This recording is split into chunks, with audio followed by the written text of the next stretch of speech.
Welcome to Tucker Carlson Tonight. President just taking the stage in Columbia, South Carolina, scheduled for an hour ago. Plane caught in storm circling the airport, made it from the field to the event site in record time. He's about to address the crowd, and we're going to take it live here on Fox. Here's the president.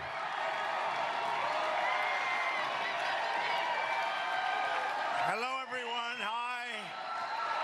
Hi, everybody.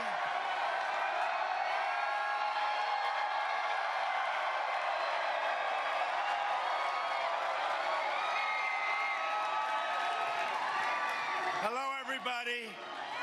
It was a little rocky up in the sky tonight, I have to be honest. They said, "Sir, would you mind going back? Would you mind if we didn't stop?" I said, "There's no way we cannot stop," right?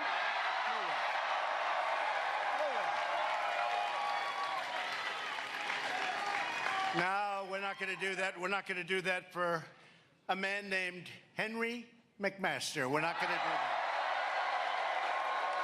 I wouldn't have the courage to call Henry. Henry, you know, I said I was coming, but I'm only kidding. It's raining out real bad, and we're not showing up. I wouldn't do it for you.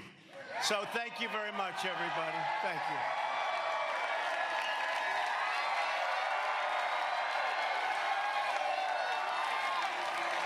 And, you know, also, it is Air Force One. I said, you know, doesn't this go through? And it does. Listen, it is great. It is great to be with you. This is a very special state. I love this state with so many incredible, hardworking American patriots. That's what really is. American patriots. Before we begin, let's all take a moment to send our love to Katie Arrington, who was badly hurt in a terrible car accident, and somebody going the wrong way, and Katie really badly hurt, along with a friend of hers, and somebody else killed, frankly, in the other car. And Katie is a very special person. She was out there right from the beginning, and here's the good news. She's going to be 100%. That's the good news. Going to be 100%. So, Katie, we're all pulling for you, and we're praying for your very swift recovery. She's going to be back very soon. And she was with us, boy, she was out there campaigning against a guy I've never liked too much.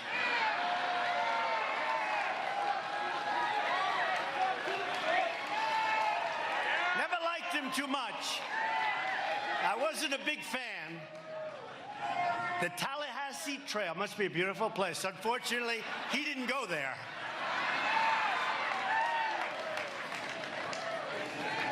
So I want to thank all of our South Carolina GOP leaders in attendance. We have a man who has become a friend of mine. It's shocking, isn't it? It's shocking. We went at it. And he said, "I'll defeat him in South Carolina." I said, "I don't think so. I don't think so." But I'll tell you what, he has become a friend, and he's a good man. Lindsey Graham. Lindsey.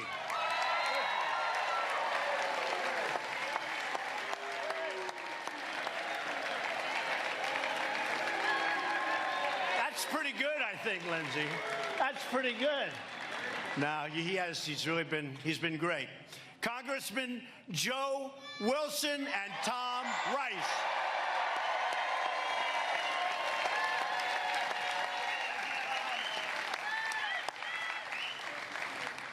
South Carolina Attorney General, a very close personal relationship to Joe, Alan Wilson. Good job, Alan. He's looking good. South Carolina Secretary of State, Mark Hammond.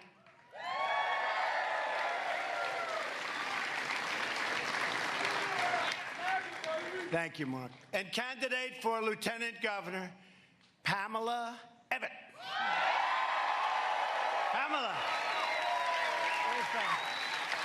Thanks, Pamela. And finally, the person we're all here for today, a man who truly was with me from the beginning. There was no doubt about it. He was there right from the beginning. You know, we won the state of South Carolina by a lot, both in the primaries. Both in the primaries and in the general election. We won, and we had to run the whole East Coast, and we got South Carolina, and we got North Carolina. We love North Carolina. We got Pennsylvania, and we got Florida. We started off that night. Donald Trump has won the state of Florida, right? And they go, whoa, whoa, they just lost Florida. And you know what they said? Don't worry about it. North Carolina, they said North Carolina is our firewall. South Carolina, we have no chance, but North Carolina. And so we won South Carolina. Thank you very much.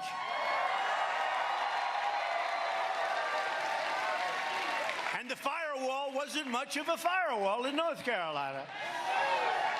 So I want to thank the incredible people of South Carolina for everything you've done. And right from day one, when I came down here, Henry McMaster, I said, so why are you with me? He said, because I like what you're saying. I agree. We need strong borders. We're talking about it now, and we have.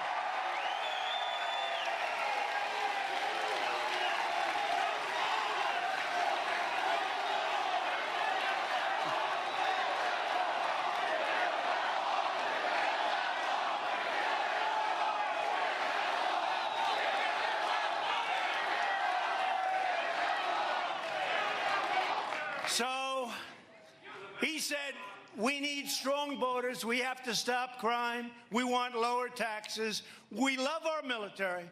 We love our vets. And we love our Second Amendment. Other than that, I don't know what he said.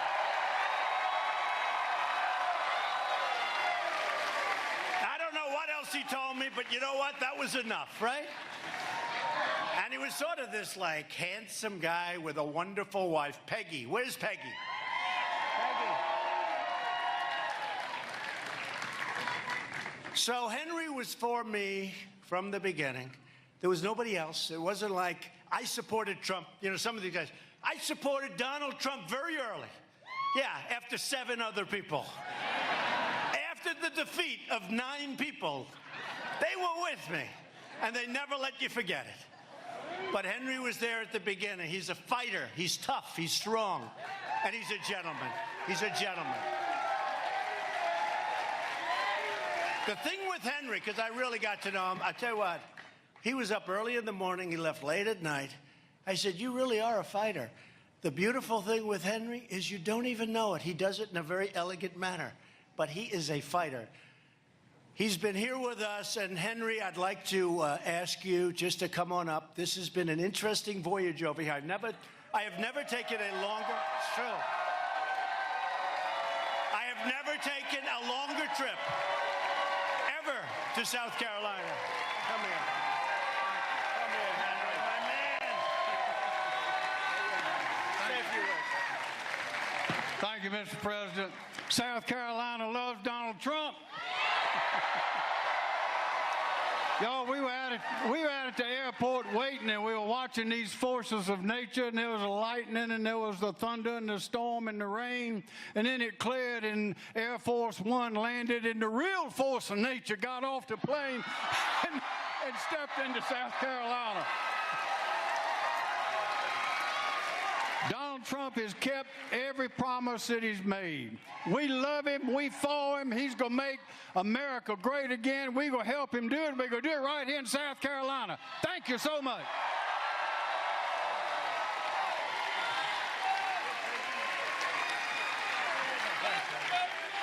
Thank you, Henry.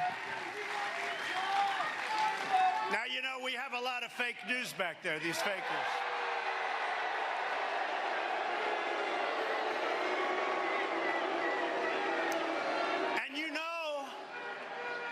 That if a horrible thing happened and we weren't lucky enough to have Henry win, you know they won't talk about that. They will say Donald Trump suffered a major, major defeat in the great state of South Carolina. It was a humiliating defeat for Donald Trump. So please get your asses out tomorrow and vote.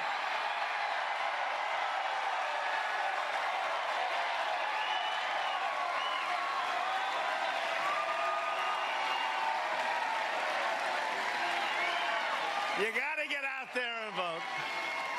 And honestly, not for that reason. You want to get out. He's a great man. He's a wonderful person. He loves the people of South Carolina. He loves the people of our country. You got a good man, or I wouldn't be here. Believe me, I wouldn't be here. You know, the last time I endorsed somebody, as you know, was Katie. And I was in Singapore. There's like this massive difference in time. Who knows? I said, let me ask you, we have a situation that's very interesting. I'm turning on the television, and I see the race, and I say, what time is it right now in South Carolina? They said, sir, it's almost 4 o'clock. I said, oh, I've got to endorse Katie. I said, how many hours are left? They said, like 3.5. I say, maybe I shouldn't do it because I won't have enough. And what happened, I did. I said, I don't care. I can't stand that guy. I don't care. I don't care. And I like her. She was another one right from the beginning. She didn't talk about other people, right? So I said, I don't care. So we had like 3 hours, 3.5 hours left, something. I'm just lifting off from Singapore, far away. It was a 22-hour flight. You think that's fun? That's not even fun in Air Force One, okay? 20. When are we landing? Sir, we're almost there. 7 more hours. So good. When they tell you you're almost there, you only have 7 hours left. And by the way, we had a great success. North Korea. Chairman Kim. Great, great success.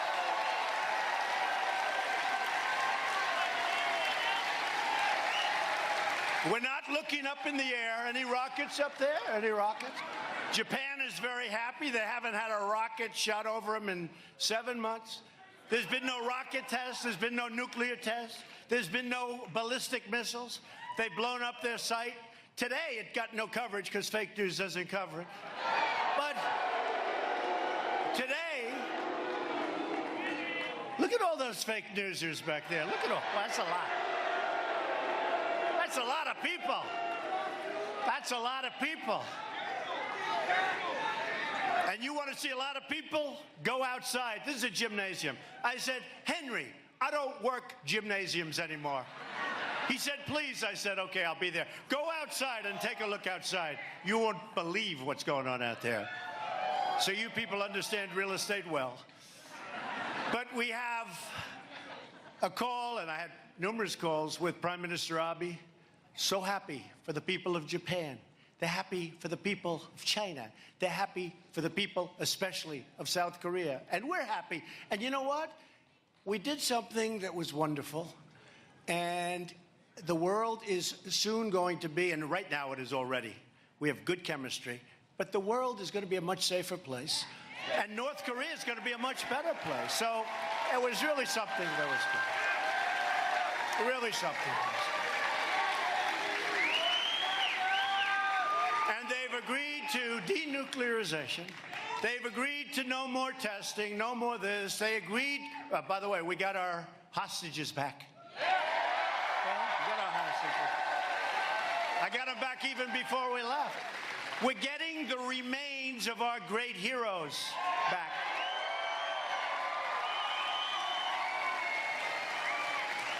And when I first made the announcement that we're getting together, this was 5-6 months ago. It was in the Oval Office. I'll never forget it. And these guys were saying, unbelievable, unbelievable. Do you believe this? South Korea, remember, they came over from South Korea. They stopped North Korea, South Korea, the Olympics. And it started with the Olympics. When Chairman Kim said, we want to go to the Olympics, I said, yeah, that's nice. It's a big difference from the dialogue we were having, right? Slight. It's slight. They want to go to the Olympics. And the Olympics would have been a massive failure, and it turned out to be a massive success. And President Moon of South Korea gives us the credit. They were not selling. People did not want to be nuked in a stadium as they watched the opening ceremonies. They didn't want to be watching the opening ceremonies and at the same time looking up at the skies. How long will this last? They were not exactly selling tickets. The minute that happened, and he said would like to be part of the Olympics out of nowhere. The minute that happened, the Olympics became a fantastic success. It was a great Olympics. It was a great Olympics.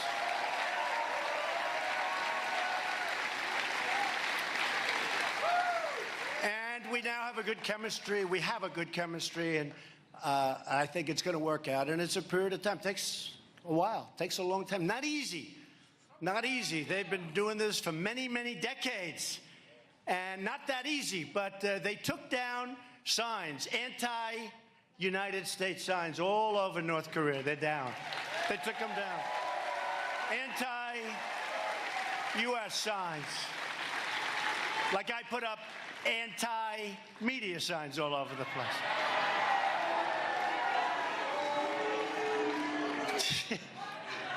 You're worse than I am. These people. No, we just want honesty. We want a little fairness. We want a little fairness, right? We don't get very much of it. But you know, it's sort of interesting. So we make the deal, and we signed a piece of paper, and it was a beautiful piece of paper. It said, "We will denuke. We will this. We will that. We will get the remains back. We will do all of these things."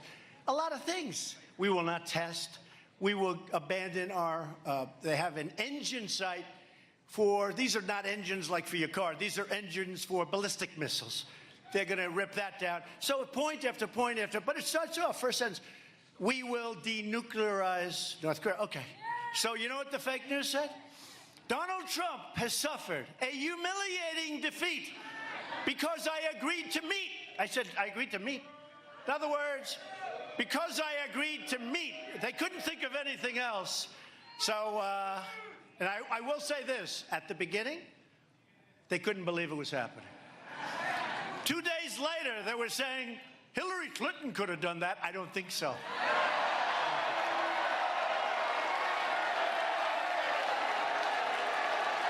I don't think so.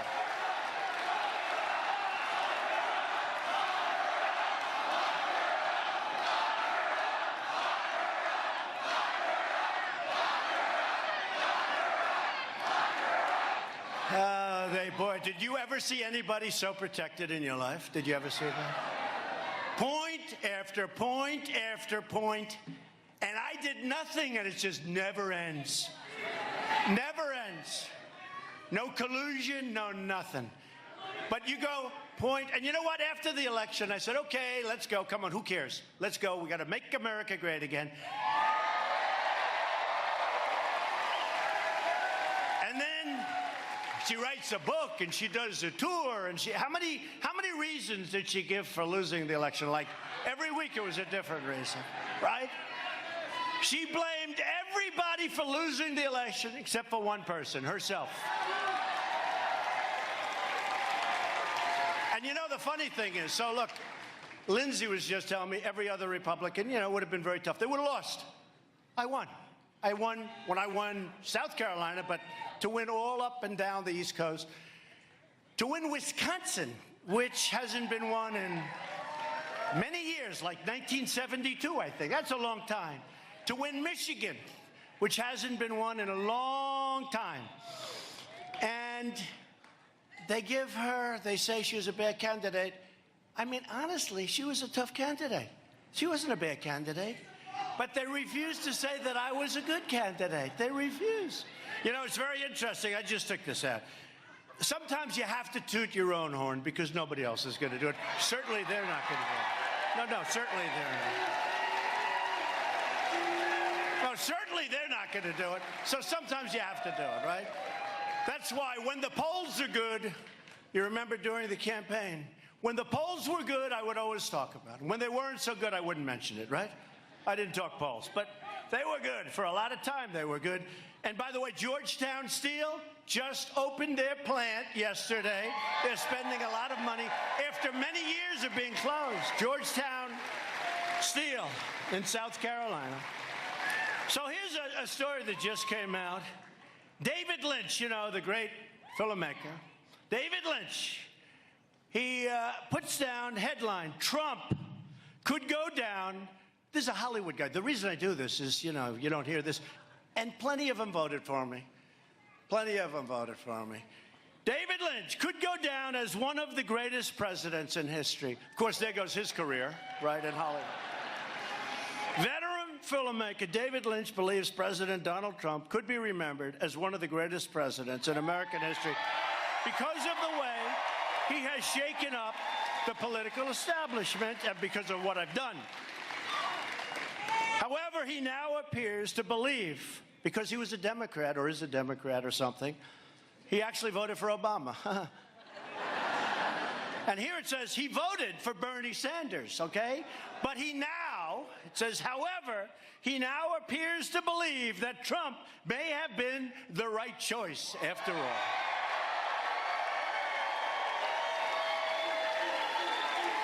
He goes on to say that Trump could go down as one of the greatest presidents in history because he has disrupted this thing so much. No one has been able to counter this guy in an intelligent way. And by the way, you know, they call them the elites, right? The elites. You know what you are? You're the super elites. I'm changing titles. I'm changing. I'm changing. No, no.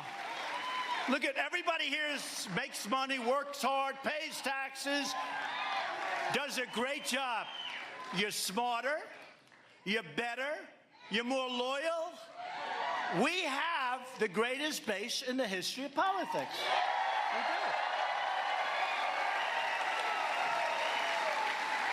do. They interviewed 10 women on one of the opposing networks, you know, the enemy of the people, I call them. And they said to these women, these were about 10 really great women. These are non-political women that had Trump here, Trump there, wearing Trump hats, badges. So this announcer says, what can he do? And you've heard me say this, because this happens a lot. What can he do where you won't be with him? What can he do when you're going to drop Donald Trump? And one of these women stood out, perhaps the leader, perhaps not, but she came forward and she said, there's absolutely nothing he can do. Can you believe that? There is nothing he can do. And she said he has done a great job. So we're working hard. But there's David Lynch. Enjoy it because his career in Hollywood is officially over. Did you see Jimmy Fallon? Jimmy Fallon. The guy screws up my hair. It's going back and forth. He was so disappointed to find out it was real. He couldn't believe it. Well, that's one of the great things I got. Everybody used to say, my hair's phony. It's not my hair. I'm wearing a hairpiece. You know what a hair... Anybody here wearing a hairpiece? No? No? But the one thing, they never say that anymore because I've been caught in rainstorms. I've been caught in winds that are like 60 miles an hour getting off. If it's not your hair, don't run for office, folks. Don't run. Do not run for office because the gig would be up. So Jimmy Fallon apologized. He apologized for humanizing me, the poor guy, because now he's going to lose all of us.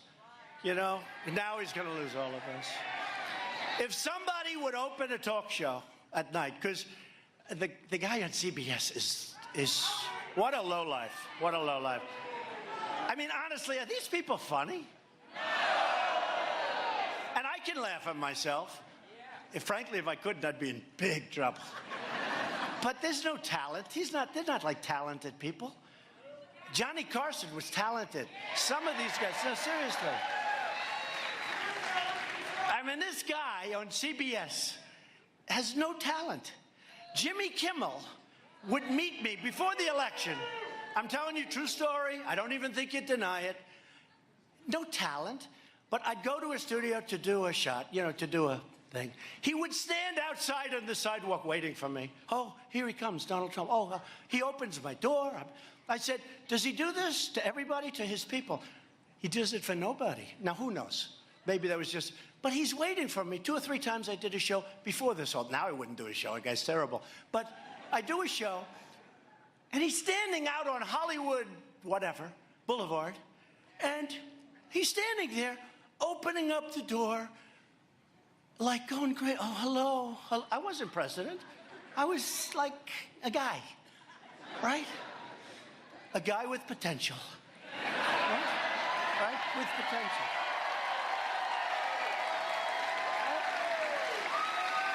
And he's there. Here he is. Oh, sir, how are you? Hi. Oh, so thank you so much for doing it. And I always got higher ratings than other people, so that was always good. But But Jimmy Fallon calls me up, and he's like a nice guy. He's lost. He looks like a lost soul, right? He gets out there, hey, hi, oh. But you know what? He's a nice guy.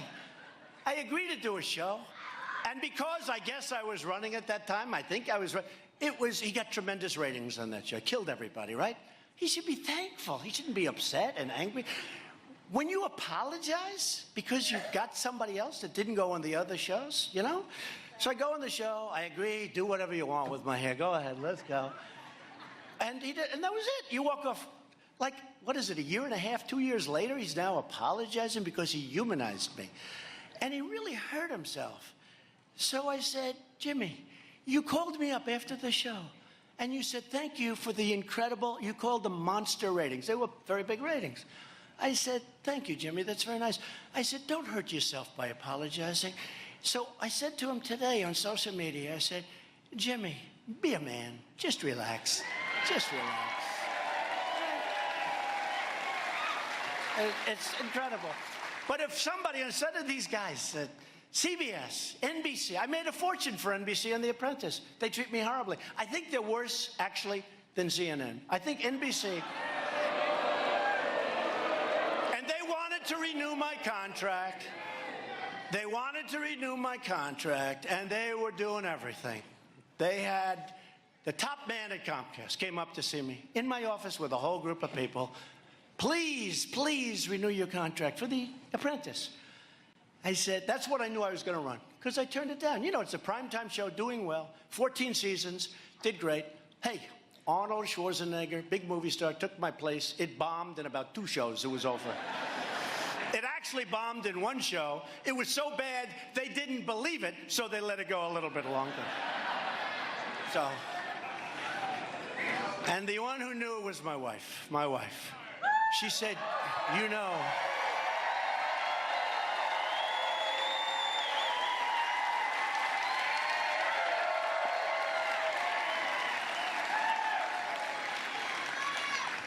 she's very smart. She said, you know there's nobody that can take your place, don't you? I said, thank you, darling, I appreciate it. How smart is that?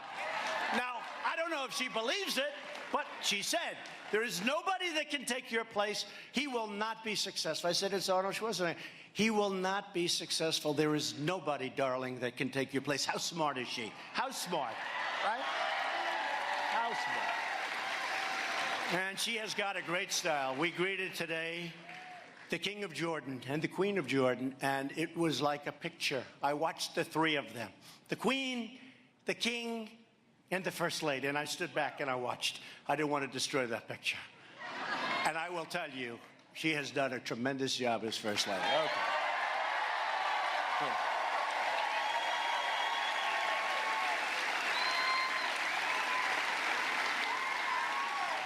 And you know, she had an operation a few weeks ago. Kidney operation, and she's going to be great. She's fine. But they had all kinds of projections. They said she got a facelift. No, I would let you know. They couldn't hide that one for long, right? They said she left me and moved to Virginia. They said she left me and moved to New York. So she moved to Virginia, she moved to New York. The only thing they wouldn't say is what happened, and that's okay. And she's private, she doesn't want to talk about things, right? But really unfair stuff. But you know what? We've never done better than we're doing now. We've never had a time like we have now. We've never had higher polls than we have now.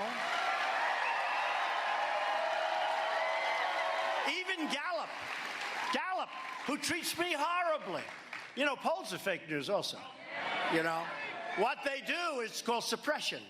They put out these horrible polls, and then they hope that everyone's going to say, hey, look, I like Trump, but he's got no chance of winning. Suppression. It should be illegal, actually, you know.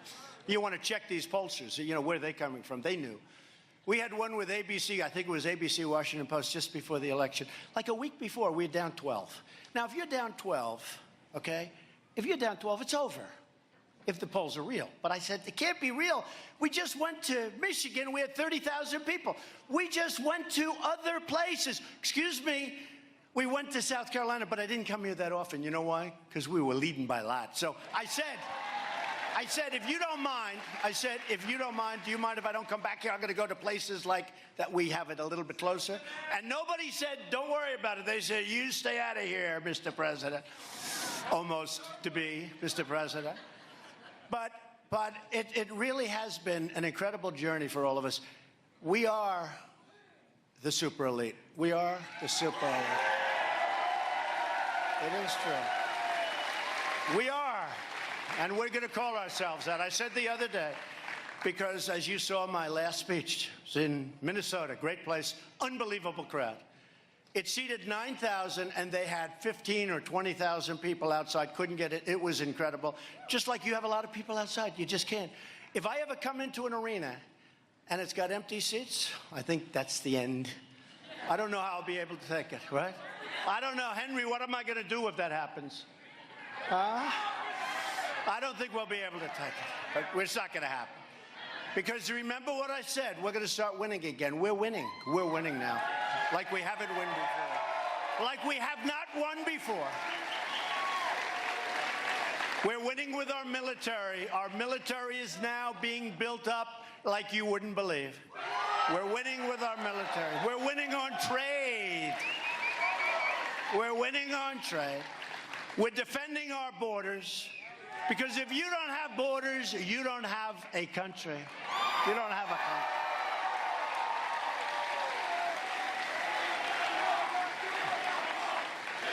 No, it's happening. That's happening. Well, it's happening. It's not build that wall anymore. It's continue building that wall, because we're building it. We're building it. We're fixing it. Miles and miles. We've got $1.6 billion. We're fixing the wall. We're building wall in San Diego.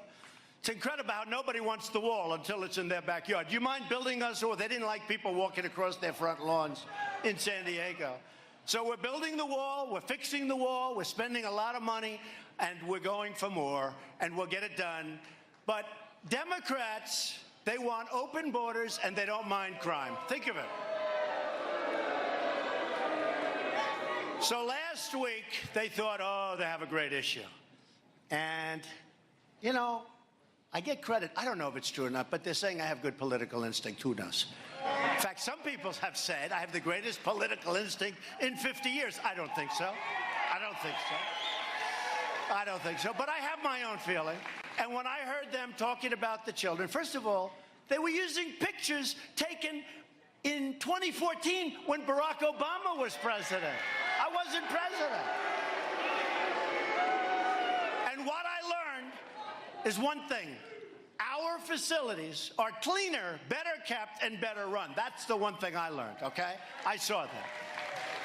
But what we have is two extremes. And I liked it. I said, hey, this is fine for us.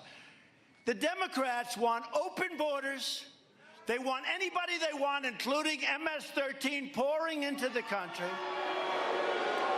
And the Democrats don't like ICE. These are great, brave, tough people. These people are much tougher than MS-13. They don't like Border Patrol. They don't like your police. They don't like anybody. The Democrats want to protect illegals coming into this country, some of whom are not good, some of whom cause lots of problems in the worst possible way. They want to protect illegals coming into the country much more so than they want to protect you, and that's not where we're coming from, okay? So I defined it today. The Democrats want open borders and they don't mind crime. We want very tight, very strict borders. And by the way, you saw a 70-year low. With all the complaining I'm doing, we've done a very good job. And we have taken thousands. We got to get that wall built all the way across. And they don't want it. That's like a symbol. They're only good at one thing. What's their term? Resist. It's the party of Maxine Waters. Do you believe her? No. This has become the party of Maxine Waters and Nancy Pelosi. That's who it is. So they don't mind crime. They want open borders. We want really tough borders. And we want people to come in. We want people to come in through the legal process. What about the thousands of people? What about the thousands of people that have gone through this process, that are waiting online to come into our country, and then we're going to let these people pour in? We have no idea who they are. And they came to me 3 days ago. Sir, would like you to sign this order. What is the order? We need 5,000 judges on the border. I said, judges? What other country has judges?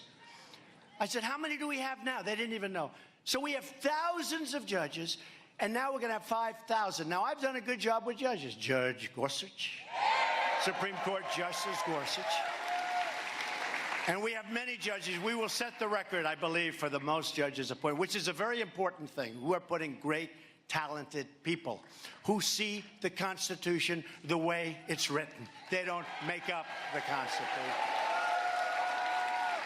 But they come up, and this was an order. This was, sir, we need 5,000 judges. I said, 5,000? So we put a judge on, like on the bench, federal. It takes us weeks to vet. It takes us a long time to get the judges. We're talking about one person. Here they want 5,000. I said, where are you going to find 5,000 people to be judges? How many do we have now? I don't know the number. They don't even know the number, even though they're in charge, okay? Nobody knows the number. We have thousands of judges already. So if a person comes into our country, steps 1 foot, they take their name, they bring them to court, they then release them, they go into the country, you never see them again. It's the craziest thing I've ever seen. So I said today, I don't want judges. I want ICE and Border Patrol agents. That's what I want. That's all. And we want to tell people, I'm sorry, you're coming into the country illegally. We don't want you in the country. That's it. It's now over. Do you know that I heard a number today, which is hard to believe? We have 700,000 people waiting to go on trial. 700. This isn't from Trump. It was a disaster for Bush, although we very much appreciated Laura Bush's lovely letter. It was a disaster for Bush. It was a disaster for Obama. In fact, the head of his homeland was on over the weekend, and he was very honest about it. He said it was a tough thing. It was a tough time for them. But we're going to straighten it out. Hey, look, I got a bad hand. I got the job, and trade deals were bad.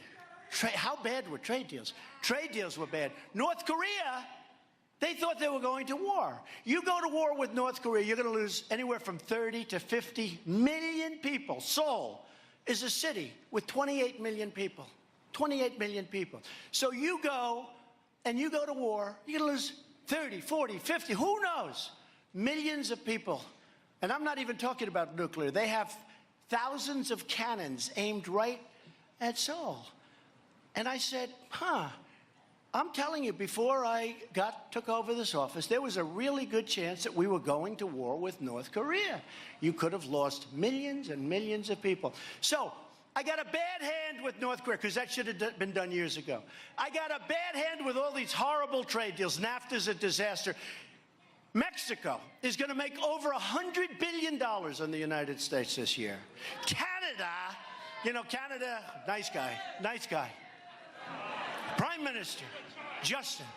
I say, Justin, what's your problem, Justin? So, Canada. Oh, Canada, I love their national anthem. Oh, Canada. I like ours better, however.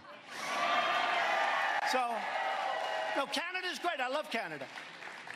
And we had a wonderful understanding. You know that story. We hugged, we kissed, everybody was happy. I made some changes in this ridiculous thing that everybody agreed to sign. It was meaningless, but I made some changes. I left, everybody was happy. Prime Minister Abiy said President Trump was right. Everybody was in love. They took the picture with Merkel, but if they showed the picture like 2 minutes later, I had a big smile, she had a big smile. We were friendly, everybody.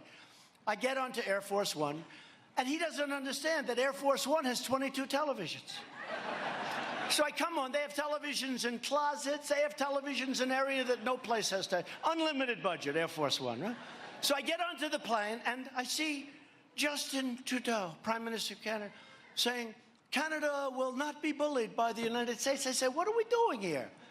The fact is that Canada has a 275% tariff on dairy products, little thing called dairy products. Their lumber is a disaster with us. I say, why aren't we using our own lumber? Because now we're actually allowed to take lumber from our fields and regrow it, but take lumber from under our environmental system. In the old days, you couldn't do that. We had to go to other countries. So lumber is a disaster. Energy is a disaster. And, you know, I see Justin saying, we fought World War I together. We fought World War II together. That's true. We love Canada. But Canada's charging almost 300% tariffs on dairy products and many other things. It's all working out great. It's all working out great. And I said, look, if you want to do that, we're going to put a little tariff on your cars coming in. You know, cars are the biggie. Cars are the biggie. European Union, we lost $151 billion last year with the European Union. Sounds nice. Many of us originally came from somewhere in the European Union. I had two parents, European Union. So it sounds wonderful. Our country lost $151 billion. They send the Mercedes, they send BMWs, they send everything. We tax them practically nothing. We can't send our cars. And if we do, they charge many, many times the tax that we stupidly don't charge. So I told them, here's what we're going to do. We're going to charge a tariff on steel until such time as you straighten out your act and you let us have fair. They don't let our farmers into the European Union. It's very hard. So we have farmers that want to sell. You don't hear these stories. This is why. With these people, they don't tell you these stories. The European Union has what they call trade barriers. The European Union doesn't allow our farmers to go and trade. It's very hard for them to go trade. And if they do, it's very expensive. Same like Canada. Essentially, when you're paying a 275% tax, and now I'm understanding it's higher, but at 275, that's essentially a trade barrier. You can't trade. How can we trade? We can't pay that kind of a tax. So I want the barriers taken down. I want our farmers to be able to trade. I want to be able to sell cars in there just like they sell cars in here. And it's all going to work out. It's all going to work out. Remember this. Remember this. It's all going to work out. Because we're the piggy bank that they like to take from. Whether it's military protection, you look at NATO. NATO, we're spending 90% of NATO. Now, it's all wonderful and we like to help out, but it helps them. They're in Europe. Helps them a lot more than it helps us. We're very far away. So we have this incredible. Germany is paying 1% of a much smaller GDP. We're paying close to 4% of a much larger GDP. Now, that doesn't work, folks. Doesn't work. So I think we should pay the same as Germany. I just think we should pay the same as Germany. So we're working all of these things. But the fact is, we were given somewhat of a bad hand because we came in, they had all these problems. But I love it. I'm loving what we're doing. You people are loving what we're doing.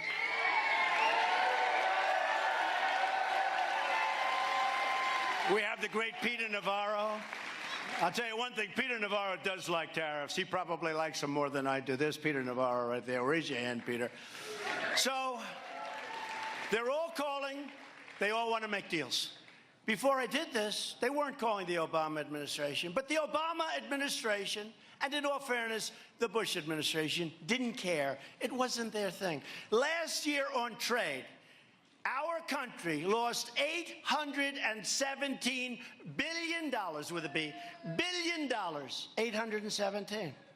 We lost $817 billion. Who the hell can do that? And we don't have to be perfect. We don't even have to get it down to zero. But we can't lose 807 because you feel like sort of stupid, don't you? Don't you feel stupid?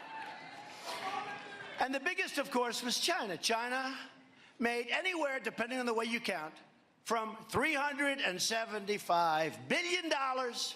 We built China. And I really like President Xi. But we built China. And they did help us on the border with North Korea. They might not be helping us anymore, and that would be too bad. But that would be too bad. And I've been as nice as I can, as long as I can, but we got to get some balance. And it doesn't have to be perfect, but there's got to be some fairness. You know, I'm a believer in free trade, but I'm really a believer in fair trade. This is ridiculous.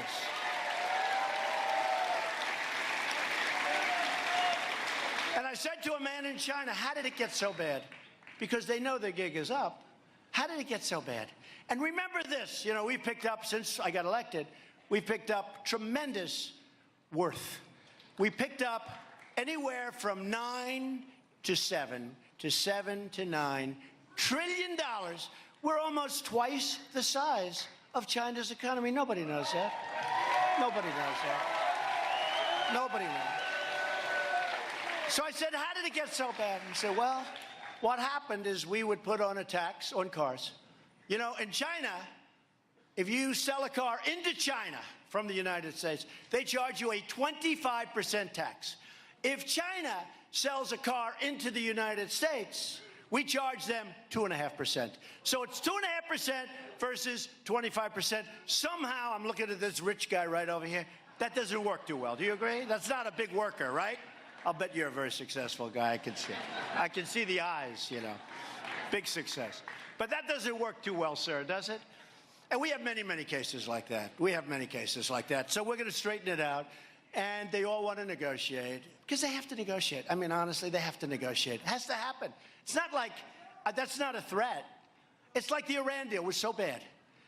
We paid $150 billion to sign a horrible agreement. We gave $1.8 billion in cash to pick up 4 hostages.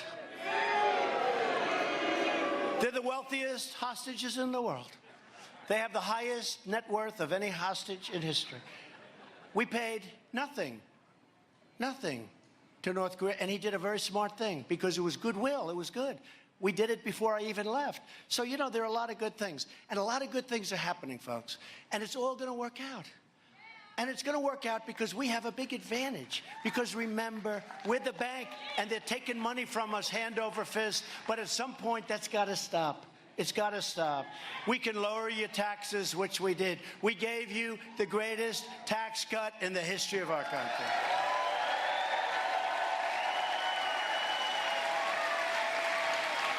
All right?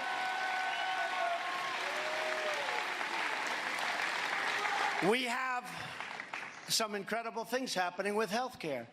We got very badly hurt. We had all the votes, and then one gentleman early in the morning, like 2 o'clock in the morning, he went, no.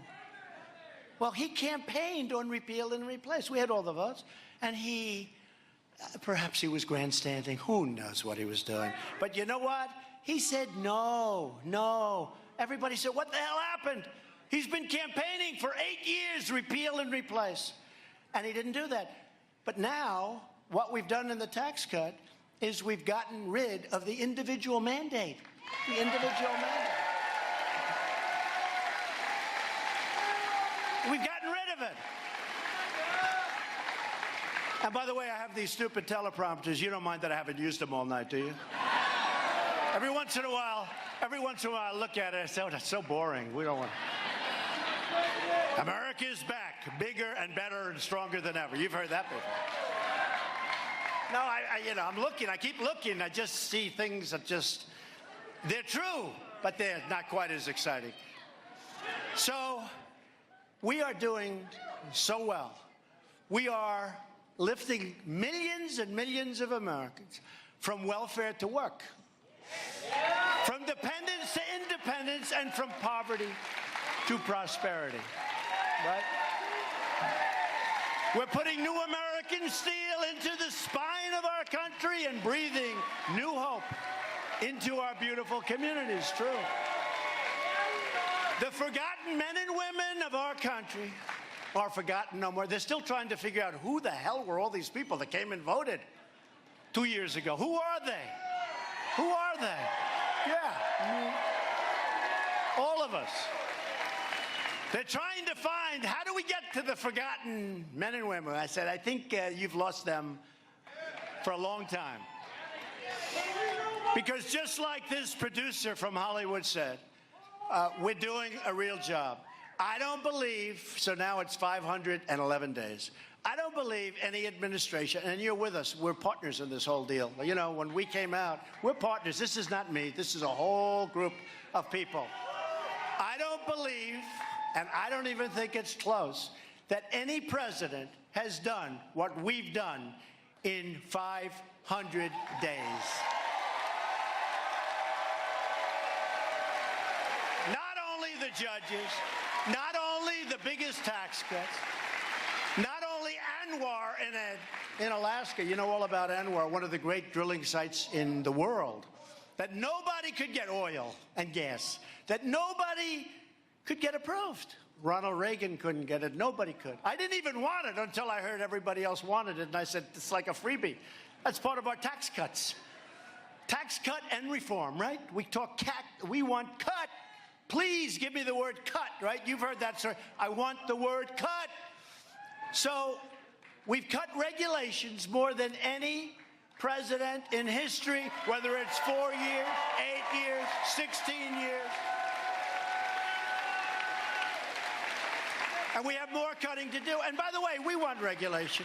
We want crystal clean water. We want beautiful, clean air. We want it more than anybody. And our air and our water now is better than it ever has been. And we're going to keep it that way. It's important. It's very important.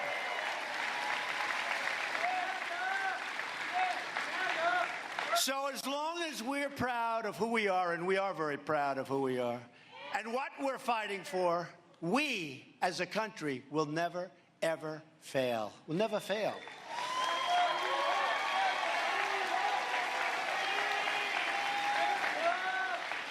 We have 3.4 million new jobs since Election Day. If I would have said during the campaign that I was going to create 3.4 million new jobs, that countries, and you have no idea what we're going through. Countries are trying to hold back their companies that used to be our companies from leaving and moving back to the United States.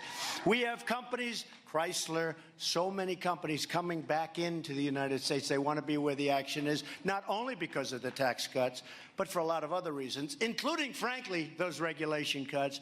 But we have more jobs. We have higher stats. The manufacturers of the United States voted. They said this is the single most optimism that manufacturers in this country have ever had. Small business owners, the same thing. It's the most optimistic that they've ever been. They've never been this optimistic. And I'll tell you something. I'd like to take the credit for this, but I can't because it's Henry. South Carolina is doing unbelievable business. Companies are pouring in. Your jobs are way up. Your numbers are through the roof. You're a real leader all over the country. They're looking at South Carolina. Well, your governor is a man named Henry McMaster. You're doing unbelievable numbers. So I didn't want to say that, Henry. I didn't want to say that, Henry. I wanted to take the credit for myself. But I figured South Carolina would understand, right? But we're standing on the shoulders of true American patriots who put down the railroads, built up the highways, and dug out a thing called the Panama Canal and lost many lives doing it. Mosquitoes lost many, many lives. They crossed oceans, they trekked deserts, they scaled mountains, and built the most incredible nation the world has ever seen. But our nation was going badly in the wrong direction for a long period of time. We have $7 trillion invested in the Middle East. What do we have? What do we have other than death and destruction? What do we have? What a decision that was to go in. I believe it was the worst decision in the history of our country, and the way we got out was horrible. If you look at Iraq, the way we got out was horrible. Truly one of the worst decisions ever made in this country. We're in for $7 trillion and thousands of lives, but count the lives on both sides, folks. Millions of lives, in my opinion. Millions. You don't hear that. Millions of lives. Our ancestors won 2 world wars, defeated fascism and communism, and put a man on the face of the moon. And by the way, NASA is now open for business. Open for business.